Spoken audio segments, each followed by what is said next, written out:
My name is Märta Terne and I work for Better Shelter, which is a social enterprise that develops post-emergency structures for refugees worldwide.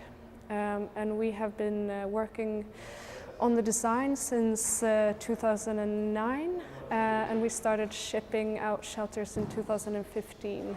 And since then we've shipped out about 20,000 units to 20 countries worldwide.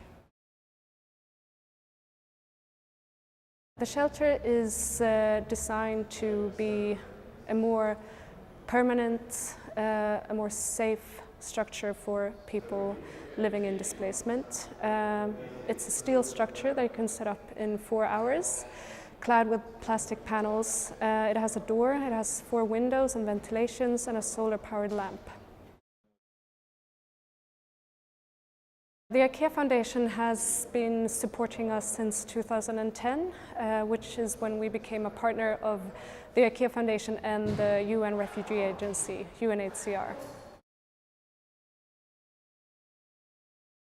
We develop one product, and it's one shelter that has to be adapted to many different circumstances, different climates, different types of families, cultures, etc. So what we see today is the shelter being used in so many different contexts. You see how it's decorated in different ways. It's also used for different purposes. It's used as clinics, homes, schools, libraries, etc. So it really gets its own life once it's out in the field and people make amendments to it and adapt it to their specific needs.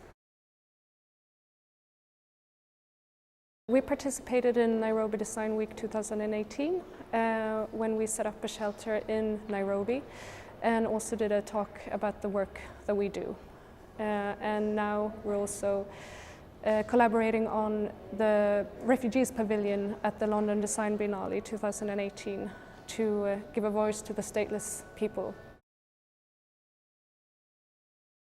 For us, it's very important to take an opportunity like this to give a voice to refugees who are often not heard, especially not in these circumstances, and also show the power of design and how it can actually improve the lives of displaced people in a very dramatic way.